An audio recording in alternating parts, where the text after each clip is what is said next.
kuhotithia thirikari guteaniria watho wa kigina wa mwaka wa 2023. Mutongoria wa bururi Dr William Ruto ni athiite nambere na guteterithia bata wa watho uyu, akiuga ati igoti riri riria rirakoragwo rikiendekithiririo ni rigukorwo rikiteithiriria bururi hakinya ni gukura, oro hamwe na gukorwo tukiregana na ngombo twita bururi iria ikoretwo igituteithiriria hari ukuria wa bururi.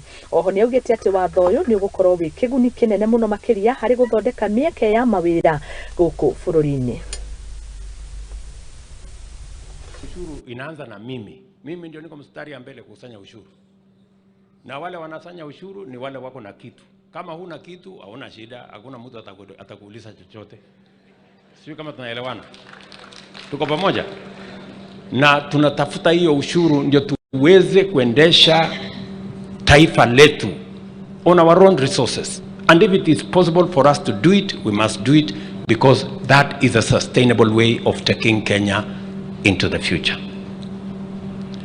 Ndio tuweze kupanga mipango yetu tukijua tutatoa pesa wapi.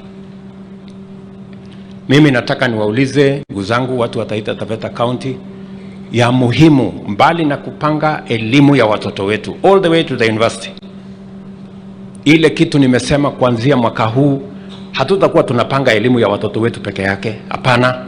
Pia tutapanga hawa watoto wakitoka shuleni, wakitoka college, wakitoka university, kazi iko wapi ya hawa watoto wetu, because it is not prudent to invest 630 billion every year in education and not think about what is going to happen to almost 1 million young people who come out of our education facilities in secondary schools, in colleges, in universities. We must have a plan. Na ndio sababu nimeweka hiyo mpango, nikasema mwaka huu tukienda mbele tunataka kulisha basi 1 milioni kila mwaka kupitia mpango ya housing. Nyinyi mnanielewa?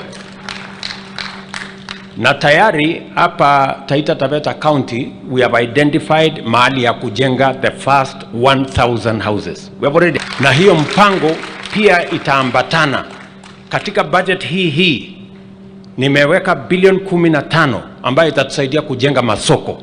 Niliwaambia kina mama mboga tunataka pia tuwapangie mahali ya kufanyia biashara. Na tudina berena